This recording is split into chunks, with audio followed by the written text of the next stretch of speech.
What's good? It's your boy Quizzy. Look, today we're going to be reacting to Bill Burr's most funniest moments, but I'm finna skip over my whole intro that I normally do just to show y'all this clip real quick. Give me 1 second.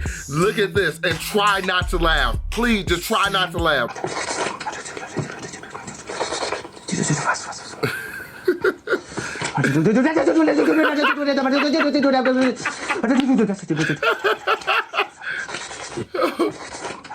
Bro, listen to how he sounds. Listen.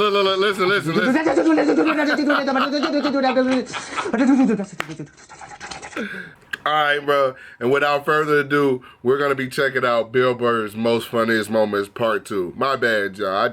Y'all just had to see that. I'm like, bro, hell no. What is going on right now is people who don't want to compete want to get things without competing. Not straight across the board. That's a fat ass cigar, boy. Yeah. I'm talking about white women. They I almost shit my pants. That's what I'm talking about. They don't want to compete. They want to whine their way into something. Oh my God. You give them a fucking award and they're still crying. My wife was watching the fucking Emmys. What do you got your own show and they gave you a little statue. You're still crying? What else can we do to make you happy? It's fucking unbelievable. People of color, I get. But I don't understand being a white woman in the United States. It's not as hard as them. It can't be. It can't be. Dude, the Me Too movement has killed the blowjob. My wife will not suck my dick on her knees ever again. That's your fault, buddy. That never will happen. Because your stomach is pushing down her fucking neck.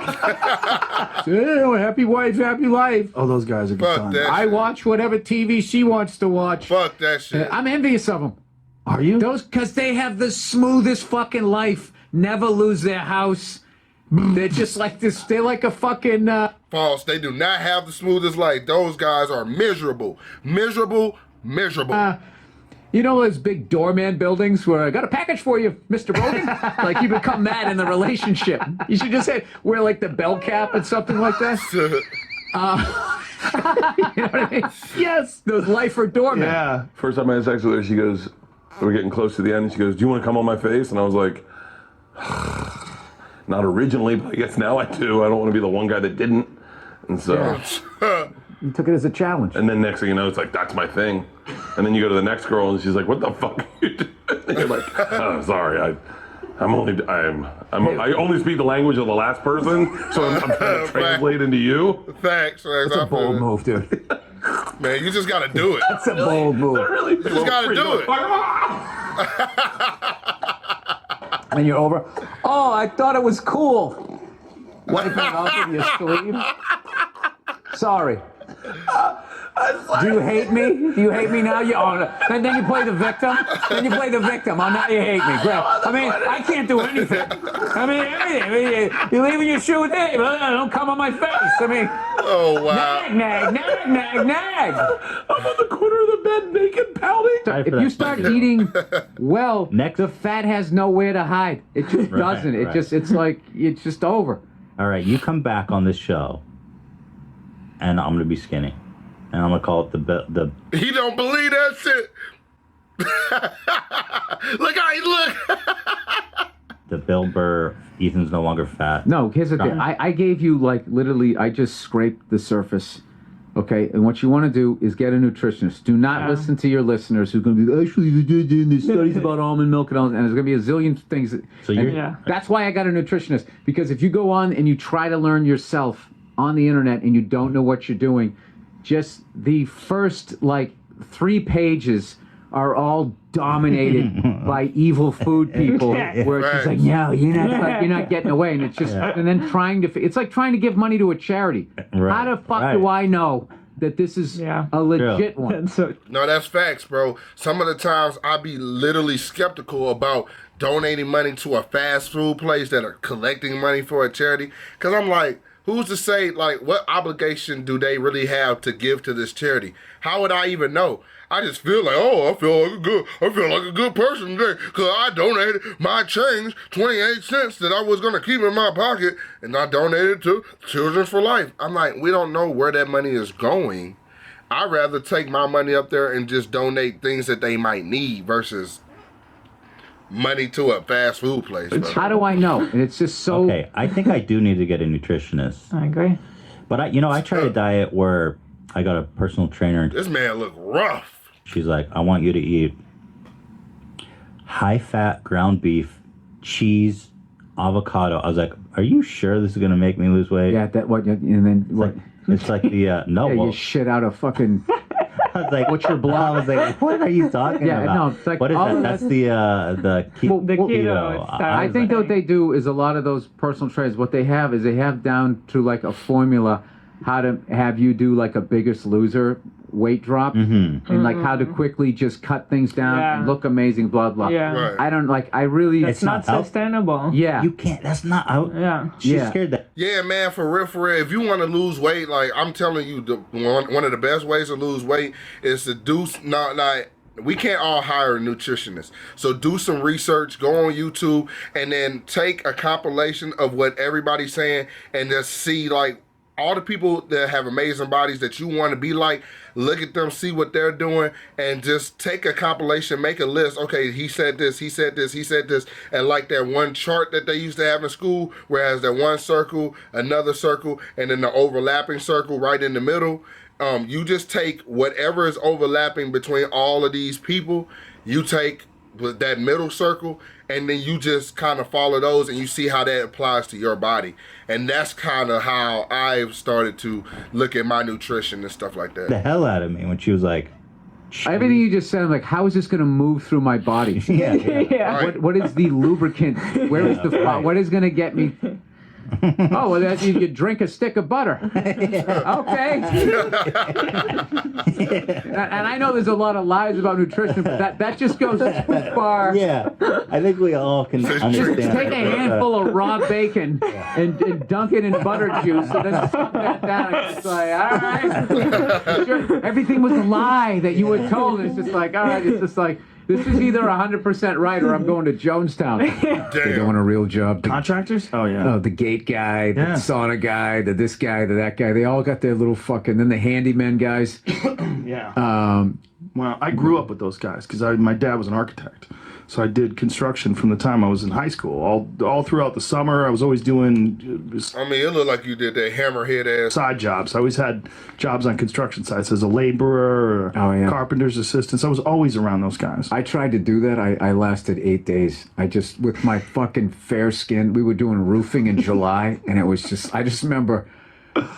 my job was I was putting in the scaffolding going around, you know, when you fucking drill the hole, then you put the triangle thing, and then you fucking put the bolt on. And this Irish guy kept going, Billy, you must work quicker. You must work quickly, is what he kept saying to me.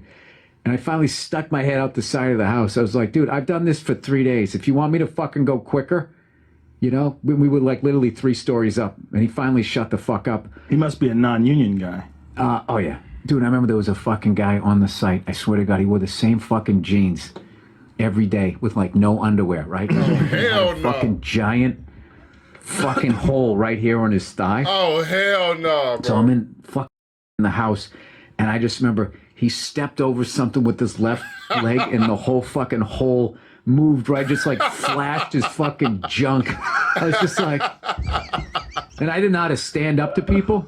And plus, I was the new guy on the thing, and I just wanted to be like, buddy, how about you put on some fucking boxers or something so I don't gotta look at your fucking junk. First of all, he's walking around with like a goddamn nail gun. Not like boxers could stop that, but any extra layer of clothing that you could have. This guy's literally like his fucking shit, you know, like an owl looking out of a tree. Oh, yeah. And he said, hey, bro, I was finna get on you and be like, bro, you need to tell that man about himself. But he walk around with a nail gun. All right, you got it, bro. I just ain't gonna look at you, motherfucker. I live with 2 lesbians in New York, and I was fresh out of college. I didn't know anything about anything diverse. And Can I watch you 2 get it on while I have my shirt off? What did I say? And then I come on your face? No? That's not cool. I paid half my rent. Technically, why am I paying half? If you bitches, you should be a third and third. If I'm paying 50%, I gotta be able to see the two of you go down on each other. And then they flipped out. Hey, but is he lying though, bro? Is he lying though? I thought I would come home and they'd be wrestling in sports bras, just. And it was just they just fell in love like regular roommates. It was annoying as shit. They're like, "This baby want eggs. Baby likes eggs." The whole fucking time, there's been fucking assholes on my street walking around, no masks. You know, not quarantining like the people that come by the houses. You see the fucking, you know, the same people that were going in and out of the house who are not part of their family still going in and out of the house. You want people to walk down the street with a mask on? Let's not start this, Joe. Do you, though? Let's not start this. Okay. Let's start it. I don't want to start this bullshit. I'm not going to sit here with no medical degree, listening to you with no medical degree, with an American flag behind you, smoking a cigar, acting like we know what's up, better than the CDC. All I do is I watch the news once every 2 weeks. I'm like, mask or no mask? Still mask? All right, mask. That's all I give a fuck about. I don't care. But even they say you shouldn't wear a mask unless you're treating a coronavirus patient. The World Health Organization. Yeah, but they didn't say that initially. They didn't say it initially. No, they didn't. They did, and then it gradually, and then wait, and then everybody wore the fucking masks. This is like rollerblading. Everybody fucking rollerbladed, and then there was that one fucking homophobic joke, and then everybody acted like they never did it. And then 100 million fucking rollerblades got thrown into the fucking ocean. We all wore masks, and then all of a sudden, people are fucking sitting there. Well, you don't have the body type for it, dude. Your fucking knuckles would scrape on the ground. Even with that extra 2 inches. Hey, Bill Burr is the king of talking his shit. But that's why I like him, because he's I'm not gonna say he stood up to Joe Rogan. I'm not saying that. But what I'm saying is, you know, most people get on there, they like, oh, okay, Joe Rogan want to talk about it, we're going to talk about it. But Bill Burr, he said, like, hey, look, we're going to talk about it, but I'm going to tell you what, you don't know what the fuck you're talking about. I don't know what the fuck I'm talking about. We're sitting, we're rich Americans, and we're giving our opinion on shit. We don't know what the fuck we're talking about, really. And I can respect that, because it takes a lot to say, you don't and I don't. It's easy to say, you don't know this, you can't do that, you can't, but it's harder to say, well, I can't do this, or I need help with this, or I don't know this. People don't point the finger on themselves. You see, I never pointed at me. When I try to point the finger on me, it goes like this. What is going on? I just love how wearing a mask became like this fucking, like, soft thing that you were doing, like being courteous. Bitches. Being courteous. What is it for bitches? I know it's so stupid. No, it's not. First of all, oh God, you're so tough with your fucking open nose and throat. Gee, Joe, and your 5 o'clock shadow. This is a man right here. A man doesn't wear a mask. Why does it always become like that? It's always like the man versus the bitch. That's what men do. We make fun of things. Anything that seems like you're not taking chances. Hey, you know what? Respect to Bill Burr. You know, I used to give a lot of respect to Joe Rogan. I'm not saying that I'm not off his recent events. I didn't like the fact that he was just saying the N-word and spewing out bullshit. But what I would say is, the reason why I give respect to Bill Burr, because Bill Burr knows you don't say the N-word, just to period, to anybody. And then Bill Burr also knows that he knows a lot about black culture, and he knows a lot about white culture. Second, the third thing is, Bill Burr is not afraid to say how he feels to people. Like, he like, hey, look, man versus bullshit. Why is it bullshit to wear a mask, bro? It's just a fucking mask. Like, oh, it's my American right to not wear a mask, and I won't wear a mask because anybody wear a mask is a bitch. You sound like a bitch too. If you think that wearing a mask, being courteous, following directions is being a bitch, you don't have to believe in it. I don't believe in half the things that I see.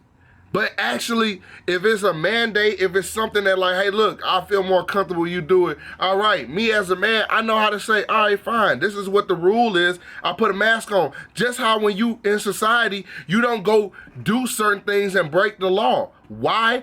You might not agree with the law, but it's the law. So if you break it, there's consequences. If you break it, other people might say something. You got to understand that. That's what we trying to tell Joe Rogan as. It's like, bro, you might not want to wear it. You don't have to wear it in your studio. There's no law that says in Joe Rogan's studio you have to wear a mask. But if you want to go into a store that's not your establishment, you want to shop and do business with them, then they ask you to wear a mask. Hey, if you want to walk down the street, there is no mandate that says you need to wear a mask walking down the street. But if you're around other people, it's common courtesy. If you don't want to do it, you don't want to do it. But it's not being a bitch if you do. That's what I'm saying. Right? That's what I don't the have a mask problem with that unless you were already wearing the mask and then you're acting like you didn't. And all of a sudden people watch your thing and then they all pile on, oh, look at this bitch wearing the mask. It's like, you were fucking doing it 2 weeks ago. Well, I was scared out of my mind in the beginning. In the beginning, like when the first... He talking about you, Joe Rogan. When everybody's shutting down in the beginning and people are stockpiling food, I was convinced. I was like, Jesus Christ. Dude, you have like 9 gonna elk die. in your basement. You were the one person I knew was fine. Tom Papa's making bread. I've got plenty of food. I knew he was That's not fine. what I was worried about. I was worried about people I knew getting really sick and dying. And then I was convinced that I had it. At one point in time, I was like, God, I do feel like I'm breathing heavy. Right, I feel that. My breath is my breath is coming short. I did. I psyched had yourself like out. psychosomatic Now issues who's the bitch, thinking about Joe? it. Now He got your stupid ass. That was the bitch in you. I had a fucking panic attack sitting on fucking 12 elk. You had a fucking panic attack. in and the then, sauna. And then you felt bad about yourself, and then you attack people with masks. That's how it works. And that's how the hatred starts. And that's right now why 7 blocks to Seattle, you can't go now and get yourself. He just tore the fuck down Joe Rogan. I ain't even gonna fake it. Now, I'm not saying that he set out to do this, but he did. He did. He came on his own shit and he tore him down. He tore down his I can't even say the word ideologically. We're gonna end it right there. If y'all enjoyed the video, then go down there, hit that like button. Let me know that you enjoyed it. These are controversial things. It's still funny. It's still hilarious. But everything that's a joke in the comedy world has some truth to it in the real world. Because the real world and the comedy world is a blurred line in between. It's laughing at things that people don't normally find funny. And that's why we gotta love our comedians. We gotta respect our comedians. We gotta have our comedians here. There's boundaries that they're gonna push. And if they don't do it disrespectfully and insensitively, then, it's some things that the comedians make us look at ourselves and wonder, how could we be better? So, that's all I have to say. Love y'all. Be safe. Peace.